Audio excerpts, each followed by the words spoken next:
जय जोहार दोस्तों। आज हम हिंदी कहानी स्टोरी देखने वाले हैं दोस्तों, मायके का बोझ।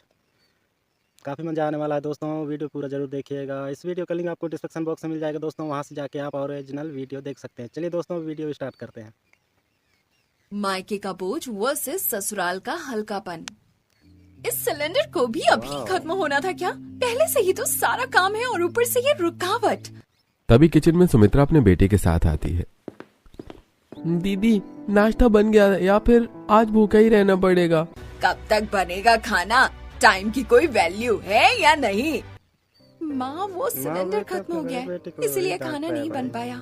माँ, आप भाई को बोलिए ना वो ऊपर से सिलेंडर ले आए। क्या सिलेंडर उठा कर लाऊं? नहीं, वो बहुत भारी होता है, मैं इतना बोझ क्यों उठाऊं? मैं नहीं जा रहा सिलेंडर लेने। इतना कहकर राज पानी लेकर वहाँ से चला जाता है। ऐसे घूर कर क्या देख रही है? तू घर की बड़ी है, इतना सा बोझ नहीं उठा सकती क्या? जा ऊपर से सिलेंडर लेकर आ और फिर नाश्ता बना। इतना कहकर सुमित्रा भी किचन से चली जाती है और बेचारी निशा को ही ऊपर सिलेंडर ले जाना पड़ता है। ये सिलेंडर कितना भारी है, मुझे तो ठीक से उठाया भी नहीं जा रहा। लेकिन अब क्या करूं? उठाकर तो ले जाना ही पड़ेगा। हे भगवान, मुझे मेरे मायके में कितना बोझ उठाना पड़ता है। ये बड़बड़ाती हुई निशा सिलेंडर उठाकर किचन में जाती है और फिर सभी को नाश्ता बनाकर खिलाती है। फिर दोपहर को कमरे में निशा लैपटॉप पर काम कर रही थी। वर्क फ्रॉम होम करना भी एक परेशानी है। एक तो ऑफिस का काम भी करो और घर का बोझ भी उठाओ। चलो जैसे तैसे ऑफिस का काम तो खत्म हुआ, जाकर सब्जी ले आती हूँ। ये सोचकर निशा घर के बाहर मोहल्ले में सब्जियां लेने जाती है। अरे ये क्या, इतनी देर हो गई, सब्जी वाला अभी तक नहीं आया। लेकिन क्यों? तभी गांव की कुछ औरतें निशा को देख लेती हैं। अरे बिटिया, सब्जी वाले को ढूंढ रही है? हाँ चाची, वो रात के खाने के लिए सब्जियां लेनी थी। घर में सब्जी नहीं है। ये सब्जी वाला आकर चला गया क्या? अरे नहीं, वो तो अभी तक नहीं आया है और सुना है कि 2-3 दिन नहीं आएगा। क्या होगा भाई? उसकी तबीयत खराब चल रही है शायद। क्या मतलब? मार्केट से जाकर सब्जी लाना पड़ेगा? हाँ, अब तो इस ठंड में भी मार्केट जाना पड़ेगा। लेकिन तू क्यों चिंता कर रही है? तू अपने परिवार से किसी और को भेज दे। ये सुनते ही निशा परेशान हो जाती है। पूरे परिवार की जिम्मेदारी और सभी का बोझ मेरे सिर पर ही है। इतनी ठंड में अब मुझे ही सब्जी मार्केट जाना पड़ेगा। और एक यहाँ मेरा कामचोर मायका, जहाँ बड़ी होने की वजह से सारा बोझ मेरे ऊपर ही है। इस तरह निशा खुद से बड़बड़ाते हुए जैसे तैसे मार्केट सब्जी लेने जाती है और फिर जब सब्जी लेकर आ रही होती है तो इतनी ठंड लग रही है, इतनी दूर से ये सब्जी पकड़कर लाने में तो जान ही निकल गई। बिगड़ जाकर काम भी करना है। इस तरह निशा सब्जियों का भारी थैला लेकर जैसे घर के अंदर जाती है। अरे, तू बाहर सब्जी लेने गई थी? मुझे तो पता ही नहीं था। वैसे जा, अब जाकर जल्दी से राशन लेकर आ। लेकिन माँ, अभी तो घर में राशन है, फिर राशन लेने की क्या जरूरत है? अरे, क्योंकि तेरी बुआ अपने पूरे परिवार के साथ शाम को आने वाली है, इसीलिए रात को खाना बनाना होगा। माँ, भाई को बोल दो ना, मैं बहुत ज्यादा थक गई हूँ और फिर सारे काम का बोझ मेरे ऊपर ही तो होता है। अरे, तू घर की बड़ी है, तू इतनी सी जिम्मेदारी नहीं उठा सकती। जाकर राशन लेकर आ। फिर मजबूरन निशा बाजार जाती है, राशन लेकर घर आती है और फिर सब्जियां काटने लगती है। एक तो ये जमीन इतनी ठंडी है, ऊपर से बाहर जाने की वजह से हाथ पैर भी कांप रहे हैं, ऊपर से मेरे मायके का बोझ। फिर निशा खाना बनाती है और सभी मेहमानों को खाना खिलाती है। वो आपकी बेटी ने क्या खाना बनाया है? वाह, खाकर दिल खुश हो गया। ऐसा खाना मैंने आज तक नहीं खाया। सच में आपकी बेटी तो बहुत ही ज्यादा अच्छा खाना बनाती है। ऊपर से पढ़ी लिखी, संस्कारी और सुंदर भी है। इसे तो कोई भी पसंद कर सकता है। आप लोगों ने क्या सोचा है इसकी शादी के बारे में? नहीं, अभी कुछ खास सोचा नहीं है, लेकिन हाँ, अगर कोई अच्छा रिश्ता मिलता है तो हाथ पीले करवा देंगे। मेरी नजर में एक बहुत ही अच्छा रिश्ता है आपकी बेटी के लायक। मैं कल ही बात करती हूँ आपके बारे में, फिर बताऊंगी आपको।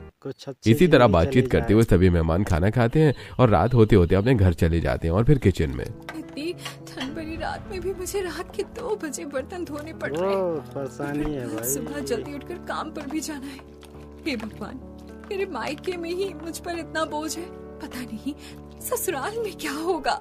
इस तरह करते करते निशा किचन का बचा काम करती है और फिर अगली सुबह जल्दी उठकर भी घर का सारा काम करती है। और फिर दीदी, आप कहाँ जा रही हैं? घर का सारा काम कर लिया आपने? हाँ, मैंने सारा काम कर दिया है। तुम लोगों का टिफिन भी बना कर रख दिया है और नाश्ता फ्रिज में है, गर्म करके खा लेना। मैं जा रही हूँ। ऑफिस चली जाती है। अब इसी तरह कुछ दिन बीतते हैं। फिर एक दिन इस ठंड की वजह से और मायके के सारे बोझ उठाने के चक्कर में तो मेरा सिर घूम रहा है और इतनी ठंड भी लग रही है। रात के खाने के लिए माँ को बोल देती हूँ। यह सोच निशा सुमित्रा के कमरे में जाकर उसे सारी बातें बताती है। हाँ ठीक है, बना लूंगी। जा निकल अब यहाँ से। मान गया भाई, चलो अच्छी बात है भाई, का दिन तो रात में मिलेगा। जल्दी कैसे मान गई?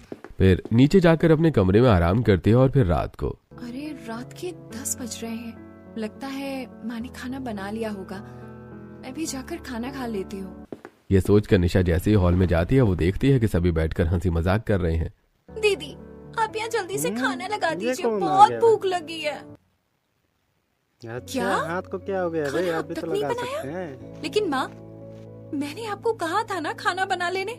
मेरा सिर दर्द हो रहा था ना। अरे हाँ, मैं तो भूल ही गई थी। कोई बात नहीं, अब तो तेरा सिर ठीक हो गया है ना, तो तू जा अभी खाना बना ले। और फिर तू तो घर की बड़ी बेटी है, इतना तो कर ही सकती है। सच्ची बातें सुनकर निशा किचन में जाती है और खाना बनाने लगती है। माँ को तो कुछ बोलना ही बेकार है। इस पूरे घर की जिम्मेदारी आखिरकार मुझे ही उठानी पड़ती है। एक काम कोई नहीं करता। भगवान, मेरे मायके में मुझे इतना बोझ उठाना पड़ता है। पता नहीं ससुराल कैसा होगा। इस तरह निशा सभी को खाना बनाकर खिलाती है और फिर अगले दिन सुमित्रा को रूबी का फोन आता है। मैंने आपको उस दिन एक लड़की के बारे में बताया था ना, उनके परिवार को आपकी बेटी पसंद आ गई है और वो बहुत ही अच्छे खानदानी लोग हैं। आप लोग चाहें तो कल उनसे मिल सकते हैं। अच्छा, ऐसी बात है क्या? ठीक है, आप उन्हें भेज दीजिए, हम मिल लेंगे। सुमित्रा फोन कट कर देती है और पूरे परिवार को ये खुशखबरी सुनाती है। अरे वाह, ये तो बहुत ही खुशी की बात है। अब तुम लोग घर की अच्छे से साफ सफाई कर लो, उनके सामने हमारा अच्छा इम्प्रेशन ही पड़ना चाहिए। हाँ ठीक है, ये जिम्मेदारी हमारी बड़ी बेटी निशा उठा लेगी। क्यों निशा, ठीक है ना?